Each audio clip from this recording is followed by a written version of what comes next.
The Manchurian Candidate. We've all seen the movie, either with Sinatra or Denzel.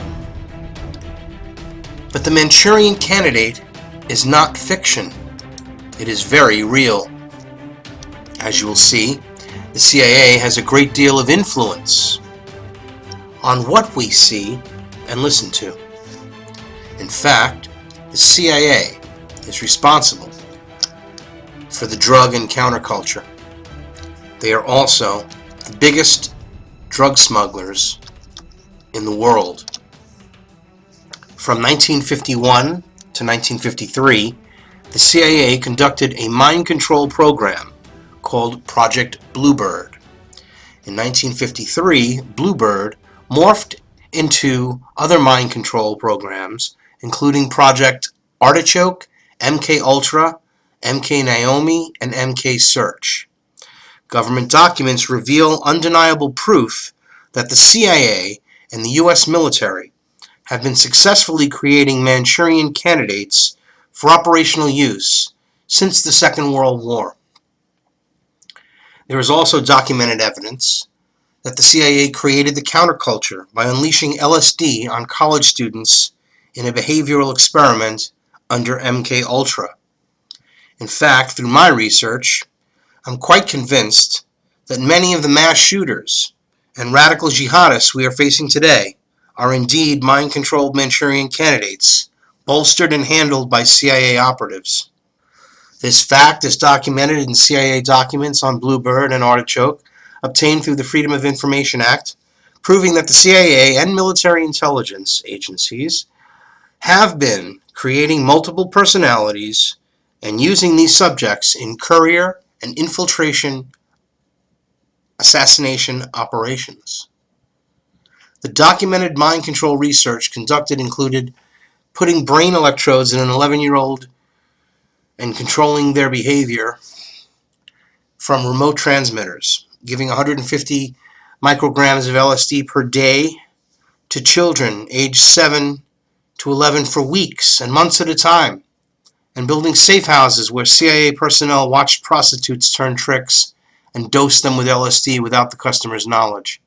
Just to name a few evil deeds.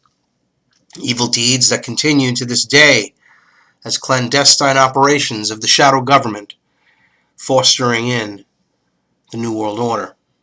Evil deeds like the mass shootings, many with a military connection, like Fort Hood and the Brooklyn Navy Yard shooter, Aaron Alexis, who reported to police he was hearing voices through the walls of his hotel room 6 weeks before the shootings. A police report filed in Newport, Rhode Island, reveals that Alexis, a Navy contractor, heard voices speaking to him through the wall, floor, and ceiling, and thought 3 people were following him and sending vibrations to his body through a microwave machine. The sergeant alerted the Navy that Alexis might be unstable, but nothing was done. Why? For 6 weeks. A law enforcement agent informs the Navy that this guy might be cracked, and they do nothing? I find that hard to believe. Maybe they knew about him. Was Aaron Alexis crazy or mind-controlled? Sounds like a Manchurian candidate to me. Given the technology available today, this should come as no surprise. Revealing the hidden truth will blow your mind more than any LSD trip. Speaking of which, coordinated with the Special Operations Division of the U.S. Army's Chemical Corps, MK Ultra began in 1953 and continued into the 1970s when the project became a black operation that undoubtedly continues to this day. Headed by Dr. Sidney Gottlieb, MK Ultra was started under the orders of CIA Director Alan Welsh Dulles on April 13, 1953. The goal was to develop mind control drugs for use in response to Soviet, Chinese, and North Korean use of mind control techniques on U.S. prisoners of war in Korea. A great book to read on this subject is Secrets and Lies, A History of CIA Torture and Bioweapons Experiments by Gordon Thomas. The link to this book and all of the Source material here can be found at howardnema.com. The CIA wanted to use similar methods on their own captives and was interested in being able to manipulate foreign leaders with such techniques. Experiments were most often conducted without the subject's knowledge or consent. In most cases, researchers were funded through grants from CIA front organizations and were unaware their work was being used for these purposes. In 1964, the project was renamed MK Search, and attempts were made to produce a truth drug for use in interrogating suspected Soviet spies during the Cold War and to explore mind control.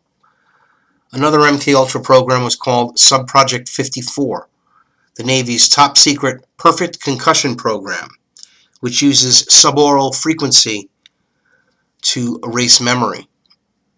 Because most MKUltra records were deliberately destroyed, it is difficult to gain a complete understanding of the 149 individually funded research subprojects sponsored by MKUltra and related CIA programs, but all involve controlling behavior through mind control.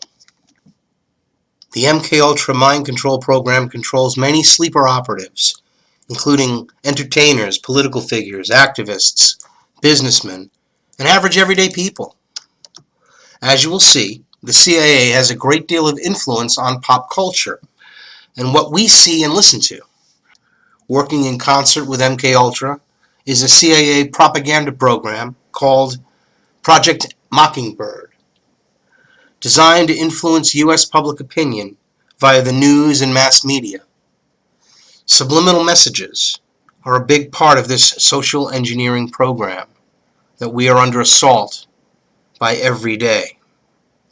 Numerous methods were used to manipulate people's mental states and alter brain function.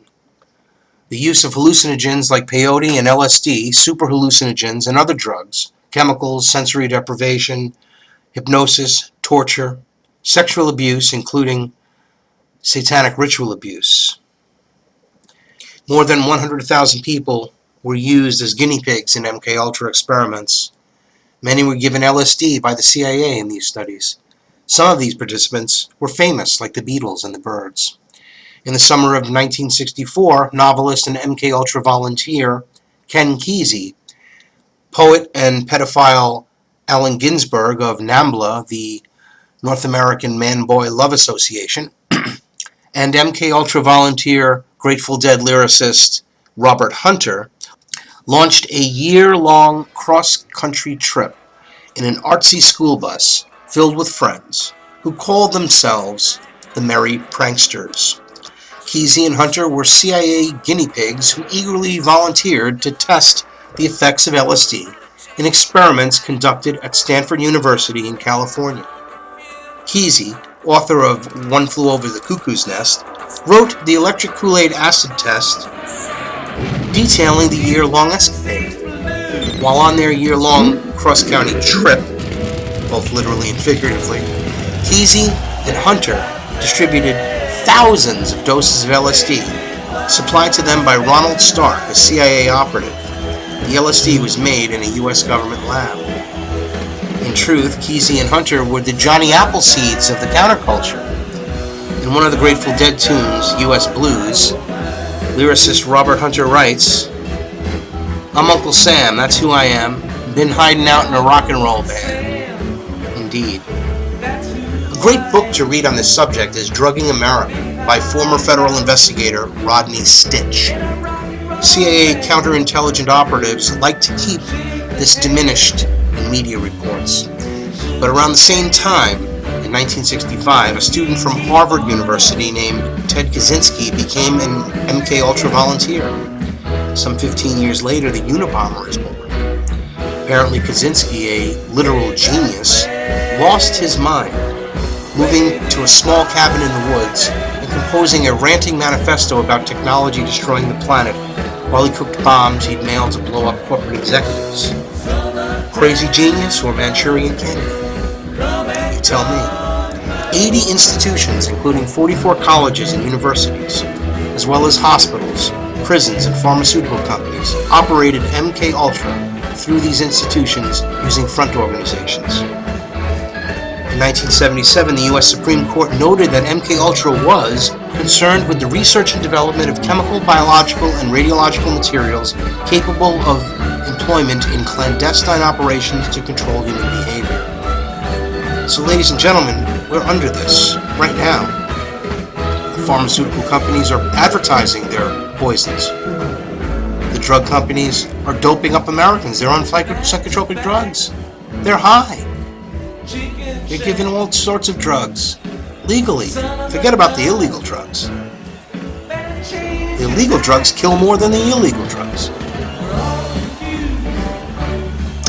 The program contracted out to various universities, research foundations, and similar institutions. At least 185 private researchers participated.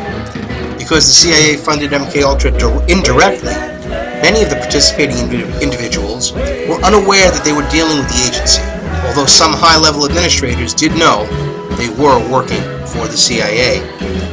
Project MKUltra was first brought to the public eye in 1975 by the U.S. Congress with the investigations of the Church Committee and the Rockefeller Commission. Interestingly, the Rockefeller Foundation was instrumental in creating MKUltra by funding construction of the Allen Memorial Institute at McGill University in Montreal, Canada, where the mind control experiments were initiated by world-renowned Canadian psychiatrist Dr. Ewan Cameron, starting in the 1950s. Rockefeller obsession with social engineering, eugenics, and mind control dates back more than 150 years. A long list of this can be found on howardneiman.com, including all the sources of this information, links to these sources. So this is the truth. This is what's happening. John D. Rockefeller's charity index cards were used from 1863 to 1903. A link can be found to this information at howardneiman.com. A subject guide to John D. Rockefeller's charities. Separate links lead to hundreds of donations to institutions, churches, and missionary organizations, both Baptist, which was his faith, and non-Baptist. Social welfare and moral reform, education, schools and universities, culture, arts, conservation, environment, emergency relief, promotion of knowledge, civic life, public policy and politics, medical, and healthcare. These were all avenues that took Rockefeller money. They're all recipients, I should say. Lord Milner's Secretive Roundtable Group was established in 1909. Professor Carroll Quigley exposed some of the evolving ties between the global banking fraternity and these evolving semi-secret discussions and lobbying groups, which helped foment World War I as a means to raise public support for a League of Nations. By 1915, roundtable groups existed in 7 countries, including England and the United States. Since 1925, there have been substantial contributions from wealthy individuals and foundations and firms associated with the international banking fraternity, especially organizations associated with J.P. Morgan, the Rockefeller, and Whitney families. So wrote Carroll Quigley in Tragedy and Hope on pages 950 through 951. It's all documented, all available, and a link to Tragedy and Hope can also be found at howardneiman.com. In Tragedy and Hope, Quigley also wrote, quote, "The powers of financial capitalism had another far-reaching aim, nothing less than to create a world system of financial control in private hands, able to dominate the political system of each country and the economy of the world as a whole. This system was to be controlled in a feudalist fashion by the central banks of the world, acting in concert, by secret agreements, arrived at in frequent meetings and conferences. The apex of this system was to be the Bank for International Settlements in Basel, Switzerland, a private bank owned and controlled by the world central banks, which were themselves private corporations. Each central bank sought to dominate its government by its ability to control treasury loans, to manipulate foreign exchanges, to influence the level of economic activity in the country, and to influence cooperative politicians by subsequent economic rewards in the business world." Well, this explains much of the goings-on today, with our traitorous criminal politicians being rewarded by the rich for shrewdly siphoning the wealth of the middle class and the poor, does it not? Tragedy and Hope was published in 1966. I wasn't even born yet. Every American should read this book, and a link can be found at howardneiman.com. In 1917, a report that was finally published in 1954 by the Reese Committee, the Special House Committee to Investigate Tax-Exempt Foundations, explained and quoted the official minutes of the Board of Trustees of the Carnegie Endowment for International Peace. A link can be also found to this document. Also, there's a link to a book by Anthony Sutton called Wall Street and the Bolshevik Revolution. This information will lead you to the truth, ladies and gentlemen, so you can understand how we've been so led astray and deceived by these secret societies, the Brotherhood of Death. Behind the CIA is the Brotherhood of Death, also known as Skull and Bones, from the beginning. And they are working to help establish, they're the muscle arm of the New World Order. From these published reports in 1954, here's a quote. Occurring in 1917. These trustees, in a meeting about 1917, had the brashness to congratulate themselves on the wisdom of their original decision, because already the impact of war had indicated it could alter life in this country. They even had the brashness to dispatch a telegram to Mr. Wilson, cautioning him to see that the war did not end too quickly, which is true. It came to the conclusion. Norman Dodd's interview with G. Edward Griffin can also be found on this link on the website. Here's another quote. The concern became as expressed by the trustees, seeing to it that there was no reversion to life in this country as it existed prior to 1914. And they came to the conclusion that to prevent a reversion, they must control education. And then they approached the Rockefeller Foundation and they said, will you take on this acquisition of control of education as involves subjects that redomestic in their significance? We'll take on the basis of subjects that have an international significance. And it was agreed. They decided that the key is the teaching of American history, and they must change that. And they did, and they have, and they are. And that can be found in a book entitled The Tax-Exempt Foundations, pages 60 to 61, a link again found on the website. Both major political parties use the media to build the perception of opposing positions on key issues, while all the while building consensus on issues that were critical to social change. That's verified in the Congressional Record for 1917, which reported that the J.P. Morgan banking interests and their subsidiary organizations got together 12 men high up in the newspaper world and employed them to select the most influential newspapers in the United States, and the sufficient number of them to control generally the policy of the daily press of the U.S. They found it was only necessary to purchase the control of 25 of the greatest papers. An editor was furnished for each paper to properly supervise and edit information. Congressman Oscar Callaway's statements that were included in the Congressional Record, Volume 54, February 9th, 1917, page 2947. Also in 1919, with funding from the Commonwealth Fund and the Rockefeller Foundation, Clifford Beers formed the predecessor of the World Federation for Mental Health, the International Committee for Mental Hygiene.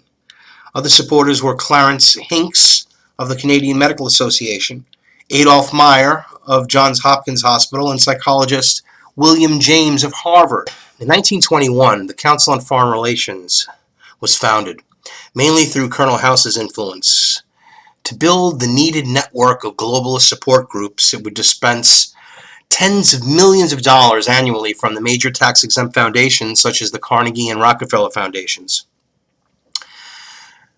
The CFR is the U.S. equivalent of the British Royal Institute of International Affairs. The Royal Institute of International Affairs is also known as Chatham House. As Professor Quigley wrote, The original plans for the Royal Institute of International Affairs and the Council on Foreign Relations were drawn up at Paris. In 1925, the Rockefeller Foundation funds the Kaiser Wilhelm Institute for Psychiatry in Munich, directed by Dr. Ernst Rudin. Additional funding was provided by the Harrimans, Paul Warburg, and the British Crown. Funding for the Institute continued throughout World War II. The Rockefeller Foundation also helped fund the Allen Memorial Institute at McGill University in Montreal in 1943. Working with the Canadian military and the Office of Strategic Services, the OSS became the CIA in 1947. Dr. Ewan Cameron conducted sadistic experiments on human guinea pigs in order to perfect various mind control techniques. These brainwashing tactics included coercive interrogation, psychosurgery, drugs, hypnosis, and between 30 to 60 electroshocks over a short period, along with powerful tranquilizers to control anxiety. Cameron's justification? His patients, like prisoners of communists, tended to resist and had to be broken down. This is described in the 1989 book Journey into Madness, The True Story of CIA Mind Control and Medical Abuse. A link can be found on howardnema.com. In 1946, the Tavistock Institute of Human Relations is formed as an independent, not-for-profit organization with a grant from the Rockefeller Foundation.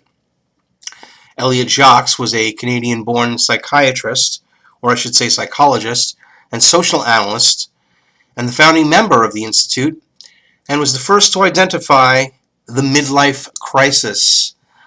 The Institute was interested in seeing if the kind of social psychiatry that had been developed during World War II could be relevant for the civilian society.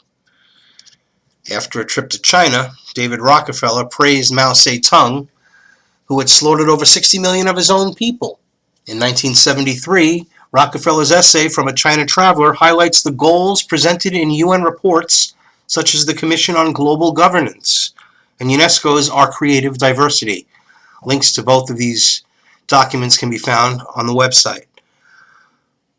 Both of these documents focus on peace, harmony, and unity in the communitarian global village of totalitarianism. Humanity is under deadly assault in a silent war fought with quiet weapons, designed to lull us into complacency as we are poisoned and depopulated by wars, famine, pharmaceuticals, fluoride, GMO, and geoengineering, and controlled by Machiavellian deception, propaganda, and mind control, stemming from the controlled mainstream media. This quiet and deadly conflict against humanity was designed at the first Bilderberg meeting in 1954. 25 years later, results of this silent war were put to paper in a document titled Silent Weapons for Quiet Wars at the 1979 Bilderberg meeting.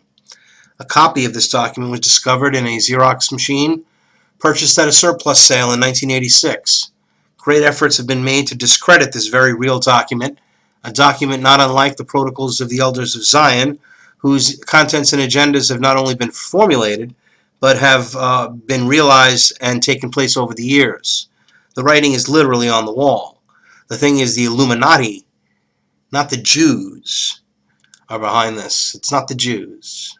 That's how the Protocols of the Elders of Zion was written, to deceive, much like the CIA deceives, much like the evil doers deceive. There truly is a magnificent conspiracy to bring about world government and a new world order, concocted by secret societies like the Bilderbergers, the Freemasons, the Jesuits, and many others, working in concert to bring about this new world order.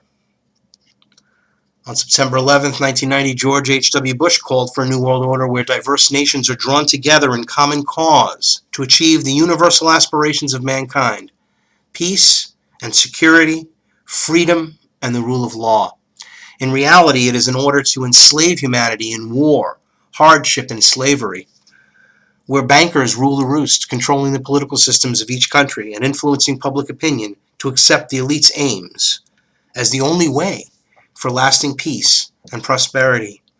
This is the globalist worldview, and it is a magnanimous lie. As with all things New World Order, the propaganda always results in the opposite occurring. In this case, war is peace. and prosperity is poverty. There's an article linked to this website. It's lengthy and has even more information, so make sure you check it out on the website, howardema.com. Please share this information with all the people that you know. Download it, put it on your own websites, whatever you need to do. But get it out there and keep it out there.